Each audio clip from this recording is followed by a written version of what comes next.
कुछ रास्तों पर आपको अकेले ही चलना पड़ेगा, ना परिवार, ना दोस्त, ना कोई साथी, बस आप और आपकी हिम्मत। नमस्कार दोस्तों, आज की कहानी अलिफ लैला से ली गई है, जो इस प्रकार है। मंत्री अपनी बेटी शहजाद को कहानी सुनाता है। किसी समय शहर में एक बहुत बड़ा व्यापारी हुआ करता था। गांव में उसके कई घर, पशुशालाएं और कारखाने थे। एक रोज़ वो अपने परिवार के साथ गांव आया और अपनी पशुशाला को देखने गया, जहां एक कोने में खूंटे से बंधा गधा और बैल आपस में बात कर रहे थे। व्यापारी पशु पक्षियों की भाषा भली भांति समझता था, इसलिए वो कौतूहल से वहां रुक गया और गधे बैल की बात सुनने लगा। बैल गधे को अपनी पीड़ा सुना रहा था। वो कह रहा था कि तू कितना खुशकिस्मत है जो हमेशा मालिक के साथ रहता है। मालिक तेरा ख्याल रखता है, तुझे अच्छा जौ खाने को देता है। बदले में मालिक बस तुझसे इतना ही काम लेता है कि तुझ पर सामान लाद कर या खुद बैठकर कभी कभी कहीं चला जाता है। तेरा जीवन मेरे जीवन से कई गुना ज़्यादा अच्छा है। बैल कहता है, मैं बहुत अभागा हूँ, दिन रात मेहनत करता हूँ। इसके बावजूद सुबह उठते ही मालिक मेरी पीठ पर हल टांग कर दिन भर मुझे चाबुक मारता और काम कराता है। खाने के लिए भी सूखा भूसा ही मिलता है। गंदगी गोबर में दिन काटता हूँ। इतना कहते ही बैल मायूस हो जाता है। उसे मायूस देखकर गधा कहता है, भाई सच में तुम्हारा जीवन बहुत कष्टकारी है। तुम्हारे साथ अन्याय हो रहा है। मैं तुम्हें मालिक के प्रकोप से बचने का उपाय बताता हूँ। तुम वही करना, फिर तुम खुशी से रह पाओगे। बैल ने तपाक से पूछा, क्या सच में ऐसा होगा? मेरे दोस्त जल्दी बताओ, क्या तरकीब है? गधा कहता है कि तुम एक काम करो, अपने आप को बीमार और कमज़ोर दिखाओ। ऐसे में मालिक तुम पर तरस खाकर तुमसे ज़्यादा मेहनत नहीं करवाएगा। बैल को यह तरकीब बहुत अच्छी लगी और वो गधे की बात झट से मान गया। व्यापारी वहाँ खड़े होकर दोनों की बातें सुन चुका था। अगली सुबह जब हलवाहा खेत जोतने के लिए बैल को लेने गया तो उसने देखा कि बैल अचेत ज़मीन पर गिरा हुआ है और उसके शरीर में जान नहीं है और वो काफ़ी कमज़ोर लग रहा है। हलवाहे को कुछ समझ नहीं आया कि अचानक क्या हो गया। वो भागा भागा व्यापारी के पास आया और बोला, मालिक बैल का स्वास्थ्य ठीक नहीं जान पड़ता है, खेत कैसे जोतें? ये सुनते ही व्यापारी सब समझ गया कि बैल गधे की तरकीब के अनुरूप बर्ताव कर रहा है। व्यापारी ने चालाकी दिखाई और हलवाहे से कहा कि आज खेत जोतने के लिए गधे को ले जाओ। हलवाहा वापस पशुशाला में आया और गधे को लेकर खेत चला गया। गधे ने इससे पहले कभी खेत नहीं जोता था, इसलिए दिन भर कड़ी धूप में वो बहुत थक गया। इधर हलवाहा बार बार उसे कोड़े मार रहा था। शाम होते तक गधे के पाँव में जान नहीं बची। किसी तरह दिन गुजरा और गधा वापस पशुशाला पहुंचा। उसे देख बैल बोला, भाई तुमने सही तरकीब सुझाया। आज का दिन तो बड़े मौज में बीता।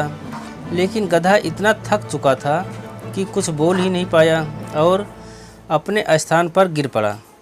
मन ही मन वो खुद को कोसने लगा कि आखिर क्यों उसने बैल को ज्ञान दिया। बैल की मदद के चक्कर में उसने अपने पैर पर कुल्हाड़ी मार ली। ये कहानी सुनाकर मंत्री अपनी बेटी से कहता है, शहजाद तुम क्यों उस गधे की तरह अपने आप को संकट में डालना चाहती हो? क्यों अपना जीवन बर्बाद करना चाहती हो? बेटी, निरंकुश शहरयार से ब्याह की जिद छोड़ दो। पिता की कहानी सुनने के बाद भी शहजाद का मन नहीं बदलता और वो शहरयार से विवाह के लिए दोबारा कहती है। मंत्री जी गुस्सा हो जाते हैं और कहते हैं कि अगर तूने अपनी जिद नहीं छोड़ी तो मैं तुझे वो दंड दूंगा जो व्यापारी ने अपनी पत्नी को दिया था। शहजाद बोल पड़ती है, कौन सा दंड पिताजी? बैल और गधे का क्या हुआ? बेटी के पूछने पर मंत्री ने उसे आगे की कहानी सुनानी। वो कहता है, एक रोज़ व्यापारी रात के भोजन के बाद टहलते टहलते अपनी पत्नी के साथ पशुशाला पहुंचा। उसने देखा कि आज फिर गधा और बैल आपस में बात कर रहे थे। व्यापारी छिपकर उनकी बातें सुनने लगा और पत्नी को भी छिपने को कहा। उसने सुना कि गधा बैल से पूछ रहा था कि कल सुबह जब हलवाहा खेत ले जाने के लिए तुम्हें लेने आएगा तो तुम क्या करोगे? बैल ने जवाब दिया, भाई तुमने जो बताया था मैं वैसा ही करूँगा। इस पर गधा कहता है, ना दोस्त, कल ऐसा न करना। रास्ते में मैंने व्यापारी को कहते सुना था कि कल कसाई आएगा और तुम्हारी खाल ले जाएगा, क्योंकि मालिक को लगता है कि तुम बूढ़े हो चुके हो। तुम मेरे दोस्त हो, इसलिए मैं तुम्हें आगाह कर रहा हूँ। बाकी जैसी तुम्हारी इच्छा। गधे की बात सुनकर बैल असमंजस में पड़ गया कि वो अब क्या करे। अंत में उसने कहा कि कल वो बीमार होने का नाटक नहीं करेगा और काम पर जाएगा। इतने में छिपकर दोनों पशुओं की बातें सुन रहा व्यापारी ठहाके लगाकर हंसने लगा। उसकी पत्नी ने वजह पूछी तो व्यापारी ने महज इतना ही कहा कि वो गधे और बैल की बातें सुनकर हंस रहा है। पत्नी ने उससे कहा, आप ये कला मुझे भी सिखाइए। मैं भी जानना चाहती हूँ कि पशु पक्षी आपस में क्या बात करते हैं। व्यापारी ने साफ इनकार कर दिया और घर आ गया। पत्नी बार बार उसे ये कला सिखाने के लिए कहती रही, लेकिन व्यापारी मानने को ही तैयार नहीं था। उसने कहा कि अगर मैंने तुझे ये विद्या सिखाई तो मैं जीवित नहीं बचूंगा। फिर भी पत्नी अपनी जिद पर अड़ी रही। वो रात भर नहीं सोई और ना व्यापारी को ही सोने दिया। अगले दिन भी पत्नी की जिद शांत नहीं हुई। कई रोज़ गुजर गए। व्यापारी अपनी पत्नी को समझाता रहा, लेकिन मामला ख़त्म होने की बजाय बढ़ता जा रहा था। एक रोज़ व्यापारी परेशान दुखी मन लिए घर के बाहर बैठा था।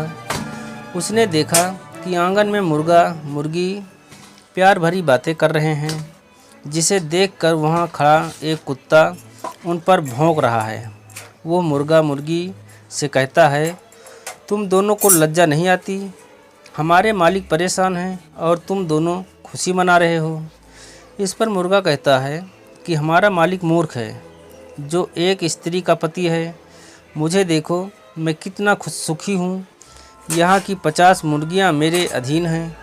हमारा स्वामी अगर बुद्धि से काम ले तो एक क्षण में उसकी पीड़ा दूर हो जाएगी। कुत्ता कहता है, मालिक ऐसा क्या करें? मुर्गा कहता है, हमारे मालिक को चाहिए कि एक मजबूत लाठी लें और अपनी पत्नी के कमरे में जाएं, पहले मनाएं, और अगर पत्नी हठ ना छोड़े तो लाठी से उसकी जमकर पिटाई करें। पत्नी रो धोकर स्वतः ही शांत हो जाएगी।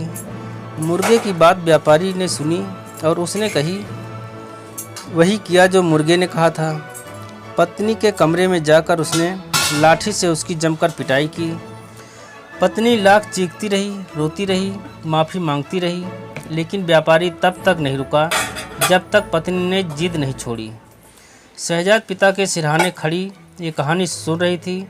मंत्री ने कहा कि बेटी, अगर तुमने भी अपनी हठ नहीं छोड़ी तो मैं भी तुम्हारे साथ ऐसा ही करूँगा।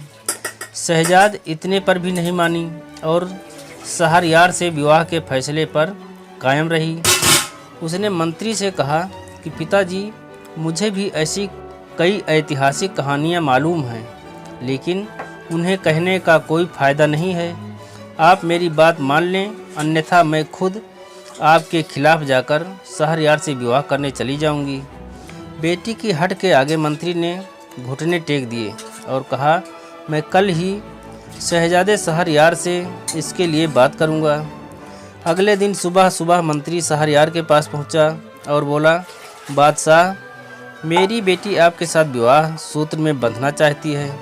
मंत्री की बात सुनकर बादशाह को बड़ा आश्चर्य हुआ। उसने कहा, मंत्री, तुम मेरा व्यवहार जानते हो, फिर भी अपनी बेटी को मेरे पास भेज रहे हो, क्यों? मंत्री बोला, बादशाह, मैं अपनी बेटी की जिद के आगे विवश हूँ। वो खुद आपसे विवाह करना चाहती है।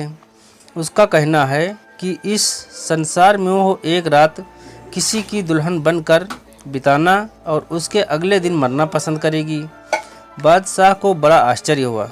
उसने कहा, मंत्री, तुम जानते हो कि अगले दिन तुम्हें ही उसे मृत्यु दंड देनी होगी। कहीं उस समय तुम कमज़ोर न पड़ जाओ। मंत्री बोला, बादशाह, मैंने अपनी बेटी को समझाया, लेकिन वो नहीं मानती। मेरे लिए आपकी आज्ञा सर्वोपरि है, अतः मैं उसे मृत्यु दंड देने से पीछे नहीं हटूंगा। ये सुनते ही शहजादे शहरयार ने कहा, ठीक है, सब तय है, तो देरी किस बात की? जाओ, अभी ही अपनी बेटी को ले आओ, मैं आज रात ही उससे विवाह करूंगा। बादशाह का संदेशा लेकर मंत्री अपनी बेटी शहजाद के पास आता है और उसे पूरी बात बताता है। शहजाद ये सुनकर प्रसन्न हुई कि शहजादे उससे विवाह के लिए मान गए। उसने पिता का आभार किया और मन दुखी न करने को कहा। विवाह की तैयारियां हो रही थी कि तभी शहजाद ने अपनी छोटी बहन दुनियाजाद को बुलाया और उससे एक वचन लिया। शहजाद ने कहा कि बहन, मुझे वचन दो कि तुम ठीक वैसा ही करोगी जैसा मैं तुम्हें कहूँगी। दुनियाजाद अपनी बड़ी बहन की आज्ञा मान लेती है और उसे वचन दे देती है। शहजाद दुनियाजाद से कहती है, जब मैं ब्याह करके शहजादे के पास जाऊंगी तो उनसे निवेदन करके तुम्हें भी वहां बुलाऊंगी। तुम मेरे बुलाने पर वहां आ जाना। मैं शहजादे से कहूंगी कि मरने से पहले तुम्हारे साथ वक्त बिताना चाहती हूं, इसलिए तुम्हें बुलवाया है। दुनियाजाद अपनी बड़ी बहन की बात मान गई और कहा, दीदी, आपने जैसा कहा है मैं वैसा ही करूंगी। शाम को मंत्री विवाह के लिए शहजाद को लेने आता है। धर्मानुसार शहजादे शहरयार और अपनी बेटी शहजाद का विवाह कराता है और दुखी मन लिए लौट आता है। इधर शहरयार अपनी नई बेगम शहजाद के कमरे में गया। कक्ष में पहुंचते ही उसने कहा, चेहरे से नकाब हटाइए। शहजाद ने बादशाह की आज्ञा का पालन किया और चेहरे से नकाब उतार दिया। शहजाद का सुंदर रूप देखकर शहरयार उस पर मुग्ध हो गया और उसे निहारने लगा। इतने में शहजाद की आंखों से आंसू गिरने लगे। ये देखकर शहरयार ने घबरा कर पूछा, तुझे क्या हुआ? शहजाद ने उत्तर दिया, शहजादे, मेरी एक बहन है जो मुझे प्राणों से प्रिय है। मेरी इच्छा है कि वो मेरे साथ आज रात यहाँ रहे ताकि कल सुबह मैं अंतिम बार उससे गले मिल सकूं। शहजादे शहरयार ने उसकी बात मान ली और उसे बुलावा भेजा। संदेशा पाकर पहले से तैयार बैठी दुनियाजाद अपनी बहन के पास आने के लिए निकल गई। वो महल में आई और अपनी बहन के कक्ष में घुस गई। बादशाह ने कहा, शहजाद, इसे बगल में लगे पलंग पर सुला दो। शहजाद ने बादशाह की आज्ञा के मुताबिक बहन को पास के पलंग में सुलाया और खुद बादशाह के साथ शाही पलंग पर सो गई। हल्की रोशनी होते ही दुनियाजाद उठी और बड़ी बहन के पास आकर बोली, दीदी, तुम्हारी चिंता में मैं रात भर सो नहीं पाई। मन बहुत घबरा रहा है। कोई कहानी सुनाओ ताकि जी बहल जाए। दुनियाजाद की बात सुनकर उसने बादशाह शहरयार की तरफ देखा और उनसे अनुमति मांगी। बादशाह शहरयार ने शहजाद को कहानी सुनाने की अनुमति दे दी। शहजाद ने दुनियाजाद को कौन सी कहानी सुनाई? क्या वो अपनी योजना में कामयाब हुई या अगले दिन शहरयार ने उसे भी मरवा दिया? जानने के लिए कृपया हमारे चैनल को सब्सक्राइब कर लें, जिससे हमारी सारी वीडियो आपको मिल सकें। वीडियो देखने के लिए आपका तहे दिल से धन्यवाद। जय हिंद, वंदे मातरम।